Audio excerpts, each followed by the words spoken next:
আসসালামু আলাইকুম। আশা করি সকলেই ভালো আছেন। আমাদের আজকের পর্বে রয়েছে ইংরেজি সাহিত্য। তো ইংরেজি সাহিত্যের এস.টি. কোলেরিজকে নিয়ে আমাদের আজকের আলোচনা থাকবে। আমরা এখানে একটি ছবি দেখতে পাচ্ছি যেটি হচ্ছে এস.টি. কোলেরিজের ছবি এবং তিনি ছিলেন ওপিয়াম ইটার। পরীক্ষায় কিন্তু এসে থাকে যে ইংরেজি সাহিত্যের ওপিয়াম ইটার কাকে বলা হয়, সেটা হচ্ছে এস.টি. কোলেরিজকে বলা হয়। এস.টি. কলেরিজ তার পুরো নাম ছিল স্যামুয়েল টেলর কলেরিজ। তার একটি টাইটেল ছিল পয়েট অফ সুপারন্যাচারালিজম, অর্থাৎ অতি প্রাকৃতের কবি। Bosom friend and literary collaborator of Wordsworth, addicted to opium, এজন্য কিন্তু আমরা তাকে ওপিয়াম ইটার বলবো।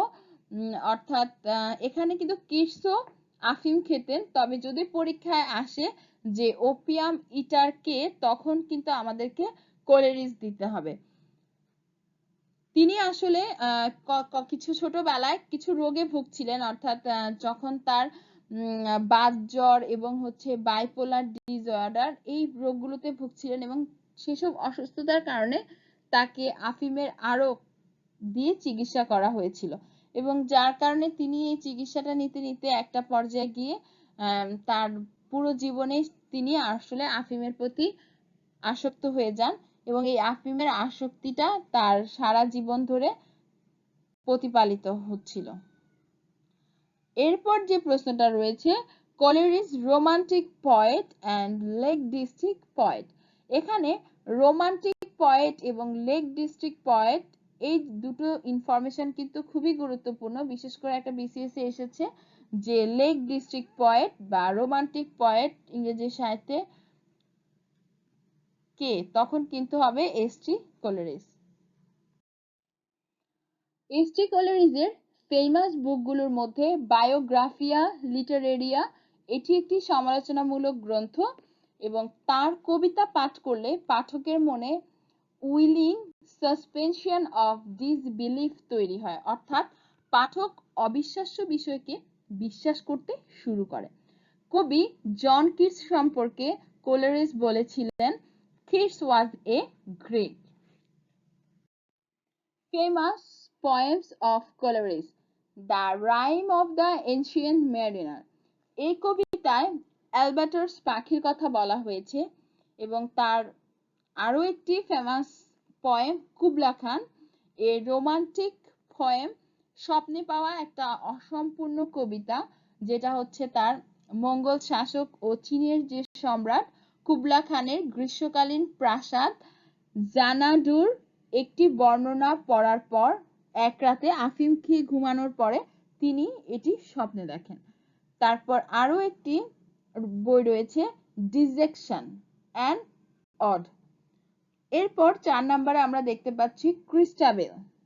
ক্রিস্টাবেল এটিও তার বিখ্যাত একটি কবিতা। Quotation from the rhyme of ancient mariner. এই জায়গা থেকে অনেকগুলো প্রশ্ন আপনারা কমন পাবেন, বিশেষ করে alone on a wide wide sea, একা, একাকী পুরো সীমাহীন একা, একা এই সীমাহীন সমুদ্রে। এটি the rhyme of the Ancient Mariner থেকে নেয়া একটি উক্তি, যেটি 38তম বিসিএস পরীক্ষায় এসেছে আমরা দেখেছি। এবং এছাড়া এভাবেও আসে alone alone all all alone alone on a wide wide sea. এরপর যে লাইনটি আসে, he prayed best who loved best all things both great and small. এটির যে ভাবার্থ, জীবে দয়া করে যেজন সেজন সেবিছে ঈশ্বর, যেটি স্বামী বিবেকানন্দ বলেছে। ক্ষুদ্র বৃহৎ সবকিছুই তো ঈশ্বরের ভালোবাসা। মানুষের হৃদয়ে এই ভালোবাসা আছে বলেই মানুষ সকল রকম অশুভ শক্তির হাত থেকে মুক্তি পায়, যেমন ক্রিস্টাবেল পেয়েছে অশুভ শক্তির প্রতীক জিরাল্ডাইনের হাত থেকে মুক্তি। এরপর আরো একটি লাইন রয়েছে, water water everywhere nor any drop to drink. এখানে এই উক্তিটাও the rhyme of the ancient mariner থেকে নেওয়া হয়েছে, যার অর্থ পানি পানি সবখানে শুধু পানি, পান করবার নেই এক ফোঁটাও পানি। অর্থাৎ অন্য যে নাবিকরা ছিল তারা পানির তৃষ্ণায় মারা গিয়েছিল, কিন্তু চারপাশে অনেক পানি ছিল কিন্তু পান করার মতো পানি একটু ছিল না। এটা এই লাইনটা দিয়ে এভাবে বোঝানো হয়েছে। তো আমরা পরবর্তীতে এটাতে কি বলা হয়েছে বা এটা কি নিয়ে সেই জিনিসটা একটু সংক্ষেপে আলোচনা করব। His well-known work, The Rime of Ancient Mariner, Kubla Khan a romantic poem, যেটা তার অসম্পূর্ণ একটি কবিতা, Fears in Solitude, Dejection and Ode, the nightingale a conversation poem, এটা একটু খেয়াল রাখতে হবে, তার একটা কনভারসেশন পোয়েম হচ্ছে দ্য নাইটিঙ্গেল, বায়োগ্রাফিয়া লিটারেরিয়া, এটা হচ্ছে আমরা জেনেছিলাম যে সাহিত্য সমালোচনামূলক একটি গ্রন্থ, যেটা 37 BCS এ এসেছে। যেসব কবিতার মধ্যে শিশুর উলঙ্গ উদার দৃষ্টির প্রকাশ ঘটেছে সেগুলো হলো the day dream, the devil's thought, the suicide argument, the wanderings of Cain, the religious musings, The Destiny of Nations, and Ode to Departing Years. S T কলারিজের কবিতা মনে রাখার কৌশল ABCD। এই ABCD দিয়ে যদি আমরা মনে রাখি, এতে হচ্ছে এনশিয়েন্ট ম্যারিনার এবং বিতে হচ্ছে বায়োগ্রাফিয়া লিটারারিয়া, সিতে হচ্ছে ক্রিস্টাবেল কুবলা খান, এই দুটোই সি এর মতো উচ্চারণ, এবং ডিতে ডিজেকশন। এসটি কলারিজের বিখ্যাত গ্রন্থ the rhyme of the ancient Mariner এর সারসংক্ষেপ। প্রাচীন নাবিক এনশিয়েন্ট ম্যারিনার বিবাহ অনুষ্ঠানে তিনজন অতিথির একজনকে থামান এবং নিজের গল্প বলা শুরু করেন। একদিন তিনি অন্যান্য নাবিকদের সাথে দক্ষিণ অভিমুখে সমুদ্র যাত্রা শুরু করেন। আবহাওয়া শান্তই ছিল। এক পর্যায়ে তাদের জাহাজ কুয়াশাবৃত বরফের রাজ্যে পৌঁছালো। আবহাওয়া তখন খারাপ হয়ে যায়। একটি আলবাট্রস পাখি তাদের জাহাজ বরাবর উঠে আসলো এবং শীঘ্রই আবহাওয়া অনুকূলে পরিণত হলো। তারা সবাই আলবাট্রসের প্রশংসা করলো, কিন্তু এনশিয়েন্ট ম্যারিনার অযথাই ধনুক দিয়ে পাখিটিকে হত্যা করলে আবহাওয়া পুনরায় খারাপ হয়ে এলো। নাবিকেরা এই জন্য এনশিয়েন্ট ম্যারিনারকে দোষ দিল এবং মৃত আলবাট্রসকে তার গলায় ঝুলিয়ে দিল। বাতাস থেমে গেল, সমুদ্রের পানি পচে গেল, অবাঞ্ছিত প্রাণীরা চারপাশে কিলবিল করতে লাগলো। এনশিয়েন্ট ম্যারিনার ছাড়া সকল নাবিক তৃষ্ণায় মারা গেল। তিনি তার অপরাধের জন্য অনুশোচনা করলে তার ঘাট থেকে মৃত অ্যালবাট্রস পড়ে গেল এবং বৃষ্টি শুরু হলো। একসময় এনশিয়েন্ট ম্যারিনার তার দেশের নৌবন্দর দেখতে পেলেন। তিনি মুক্তি অনুভব করলেন, কিন্তু হঠাৎ করে প্রচন্ড শব্দ করে জাহাজটি তলিয়ে গেল। তবে ভাগ্যক্রমে তিনি বেঁচে যান। এই ছিল the rhyme of the ancient ম্যারিনারের সারসংক্ষেপ। কবি স্যামুয়েল টেইলর কোলারিজের বিখ্যাত একটি কবিতা কুবলা খান। এটি সম্পর্কে একটি কথা প্রচলিত আছে যে কবি একটি গ্রন্থ পাঠ করতে করতে ঘুমিয়ে পড়েন আর ঘুমের মধ্যেই স্বপ্নে তার এই কবিতার বিষয়বস্তুটি লাভ করেন। কোলারিজের এই কবিতাটি নানা দিক হতে বিশেষভাবে গুরুত্বপূর্ণ। কবি এখানে মধ্যযুগীয় একজন ক্ষমতাবান মঙ্গোল শাসকের ইচ্ছের কথা, আকাঙ্ক্ষার বিষয় এবং তার নির্দেশিত প্রমোদ প্রসাদের মনোজ্ঞ বর্ণনা প্রদান করেছেন। মঙ্গোল নৃপতি কুবলা খান যে স্থানে প্রাসাদ নির্মাণের জন্য নির্দেশ প্রদান করেন সেই স্থানটির নাম জানাডু।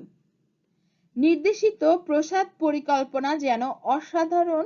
মঙ্গোলিয়ার অভ্যন্তরে পাহাড়ি অরণ্য ঘেরা, ঝর্ণাধারা শোভিত একটি স্থান। কবির বর্ণনায় কুবলা খানের নির্দেশিত প্রাসাদ পরিকল্পনা যেন অসাধারণ মহিমায় মূর্ত হয়ে উঠেছে। 10 মাইল উর্বর জমি বেছে নেওয়ার নির্দেশ দিলেন কুবলা খান।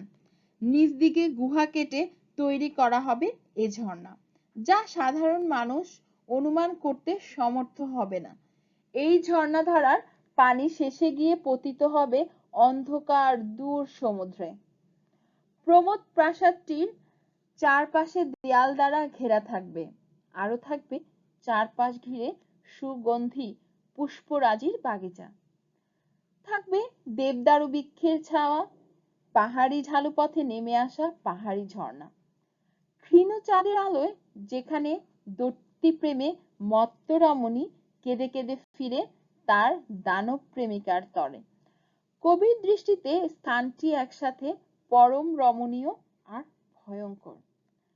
সুগন্ধি পুষ্পবৃক্ষের শোভিত বিশাল বিশাল বাগিচা এর শোভা বহন করবে। কবি আরো বর্ণনা করেন সেই পাহাড়ি ঝর্ণার প্রচন্ড বেগে বয়ে চলছে জলধারা, প্রচন্ড শব্দে উৎক্ষিপ্ত করছে পাথরের টুকরোগুলোকে। এটা মানে কবির মনে হয় পৃথিবীটা যেন শ্বাস নিচ্ছে জোরে জোরে। যে ঝর্ণাধারা গভীর খাতের নিচ দিয়ে গোপনে অন্ধকার সমুদ্রে পড়ছে, সেই পথে সম্রাট কুবলা খান শুনতে পান তার পিতৃপুরুষের কণ্ঠস্বর, যাতে তিনি শুনতে পান যুদ্ধের ভবিষ্যৎবাণী। এগিয়ে আসছে যুদ্ধ আর সংঘাত। কুবলা খানের প্রমোদ ভবনে ছায়া এসে পড়ে নদীর উপরে, যে নদীর তীরে খাড়া পাহাড়, যে পাহাড়ে এসে লাগছে ঢেউয়ের আঘাত, আর নদীর জলের সে ঝাপটা কানে বাজে সুমধুর এক সঙ্গীতের সুর। কবি দেখেছেন কুবলা খানের প্রাসাদে বাদ্যযন্ত্র হাতে সুদূর আফ্রিকা অঞ্চলের আবিসিনিয়ান এক রমণী গান গাইছে। তার কণ্ঠে ধ্বনিত হচ্ছে তারই অঞ্চলের পার্বত্য সঙ্গীত। কবি বলেন, সেই সঙ্গীত সুধা পেয়ে যদি তিনি নিজের মাঝে জাগাতে পারতেন, কিংবা যদি স্বপ্নে দর্শন করা এমন একটি প্রাসাদ নির্মাণ করতে পারতেন। কবি এখানে স্বপ্নে দর্শন করা কুবলা খানের প্রাসাদটিকে পাঠকদের সামনে অসাধারণ মহিমায় মূর্ত করে তুলেছেন। এই ছিল কুবলা খান নিয়ে সারসংক্ষেপ। এখানে কিছু প্রশ্ন রয়েছে যেগুলো ঘুরে ফিরে বিভিন্ন পরীক্ষায় এসেছে। What is the full name of S T. Coleridge, যেটা আমরা প্রথম স্লাইডে দেখেছিলাম, Samuel Taylor Coleridge. In which year Coleridge meet Wordsworth? 1795. Who killed Albatross in the Rime of the Ancient Mariner? The Ancient Mariner. What is the name of the stranger in Christabel? এটা হচ্ছে Geraldine. Water, water everywhere, nor any drop to drink, from which poem these lines quoted? The Rime of the Ancient Mariner. থেকে নেওয়া এই লাইনগুলো। Which is the autobiographical work of Coleridge? এটা হচ্ছে বায়োগ্রাফিয়া লিটারেরিয়া, একটি সমালোচনামূলক। The French Revolution takes place in the year 1789. Who wrote preface to Lyrical Ballads? Answer, William Wordsworth. In which poem of Coleridge a place Xanadu? আমরা একটু আগে দেখলাম যে জানাডুর কথা ছিল কুবলা খান। কুবলা খান এই পয়েমটাতে The Rime of the Ancient Mariner have how many parts? 7 parts. 7টা পার্টে বিভক্ত ছিল। How many conversational poems were written by Coleridge? 8টা কনভারসেশনাল পয়েমস তিনি রচনা করেন। এর মধ্যে একটা দেখেছিলাম the nightingale, The mariner in the rhyme of the ancient mariner kills albatross.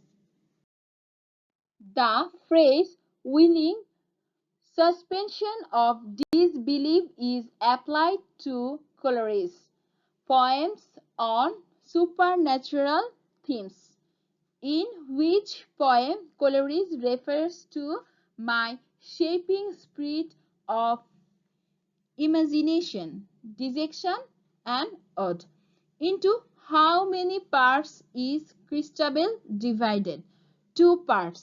আমরা দেখলাম the rhyme of the ancient Mariner এটি 7টি ভাগে বিভক্ত এবং তার কনভারসেশনাল পোয়েম রয়েছে 8টি এবং এখানে সংখ্যা যেটা দেখলাম ক্রিস্টাবেল কয়টা পার্টে ডিভাইডেড ছিল 2টা পার্টে বিভক্ত ছিল। এখানে কোশ্চেন ব্যাংক থেকে কতগুলো কোশ্চেন দেওয়া হয়েছে যেটার উত্তরগুলো আশা করি আপনারা এখন পারবেন। যদি আগের অংশটুকু দেখে থাকেন ভিডিও তাহলে এই প্রশ্নগুলো এখন আপনাদের কাছে অনেক বেশি সহজ হয়ে যাবে। তো আমরা দেখি যে প্রশ্নগুলো কি ছিল। The rhyme of the Ancient Mariner is a poem. আমরা দেখেছি উইলিয়াম ওর্ডসওয়ার্থ এর সমসাময়িক কবি কে? এসটি কোলেরিজ, কারণ তারা একজন আরেকজনের সহযোগী ছিলেন। Who is the author of the rhyme of the ancient mariner? S.T. Coleridge. One of the 4 mentioned below is not a poet of romantic age. William Blake. Water, water everywhere, not a drop to drink. এটা the Ancient Mariner থেকে নেওয়া। আমরা দেখেছি এটা 2বার এসেছে। দেখেন একবার এসেছে কোথা থেকে নেওয়া অর্থাৎ হচ্ছে কোন কবিতা থেকে, দ্য এনশিয়েন্ট ম্যারিনার, এবং আরেকবার এসেছে এটা কার লেখা অর্থাৎ কোলেরিজের লেখা। আমরা জানি who has written he prayed best who loved best all things great and small. এটা আমরা দেখেছিলাম যে এটাও হচ্ছে দ্য এনশিয়েন্ট ম্যারিনার থেকেই নেয়া একটা উক্তি। এটা কে লিখেছে? এটা লিখেছে কোলেরিজ। তাহলে 2 ভাবে প্রশ্নটা আসতে পারে, এটা কোথা থেকে নেওয়া হয়েছে এই উক্তিটা, সেটা হলে হবে দ্য এনশিয়েন্ট ম্যারিনার, এবং কে লিখেছেন, লিখেছে হু হ্যাজ রিটেন, তখন হবে এসটি কোলেরিজ। সবাইকে ধন্যবাদ এতক্ষণ আমাদের সাথে থাকার জন্য। পরবর্তী এপিসোড দেখার আমন্ত্রণ জানিয়ে আজ এখানেই শেষ করছি। আল্লাহ হাফেজ।